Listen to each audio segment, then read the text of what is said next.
শেখ হাসিনার সরকার যে অর্থনৈতিক সংকট রেখে গিয়েছে এটা উত্তরণের ক্ষেত্রে এই প্রবাসীদের ভূমিকা প্রবাসীর অত্যন্ত গুরুত্বপূর্ণ ভূমিকা রেখেছে। তো এই প্রবাসীদের এই ভূমিকার স্বীকৃতি অবশ্যই দরকার এবং আমরা নির্বাচন ব্যবস্থা সংস্কার কমিশনের পক্ষ থেকে আমি যে কমিশনের প্রধান ছিলাম আমরা সুপারিশ করেছি যেন প্রবাসীদের ভোটাধিকার নিশ্চিত করা হয় এবং তাদেরকে ভোটাধিকার নিশ্চিত করার জন্য আমরা প্রথমেই সুপারিশ করেছি অনেকের ন্যাশনাল আইডি নাই, তাদেরকে যেন তাদের পাসপোর্টে যে তথ্য আছে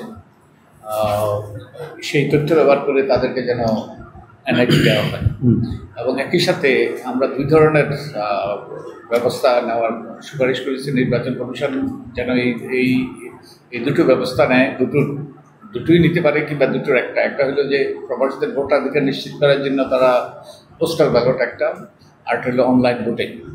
তো এই নির্বাচন কমিশন, আমি যতটুকু জানি নির্বাচন কমিশন চেষ্টা করছে এবং আমি ব্যক্তিগতভাবে জানি আমাদের প্রধান উপদেষ্টা অত্যন্ত আগ্রহী প্রবাসীদের ভোটাধিকার নিশ্চিত করার জন্য।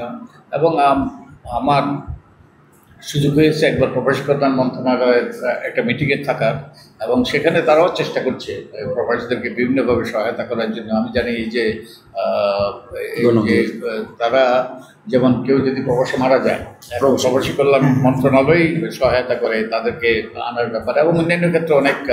আমি একটা অনুষ্ঠানে ছিলাম যেখানে তারা ওই যে প্রবাসীদের ছেলে মেয়েদেরকে স্কলারশিপ দিয়েছে এবং বিভিন্নভাবে আর্থিকভাবে সহায়তা করেছে। তো আমার মনে হয় মানুষের মধ্যে ক্রমান্বয়ে এই উপলব্ধি সৃষ্টি হচ্ছে যে প্রবাসীরা গুরুত্বপূর্ণ, তারা গুরুত্বপূর্ণ অবদান রেখেছে এবং গুরুত্বপূর্ণ অবদান রাখছে এবং ভবিষ্যতে রাখবে।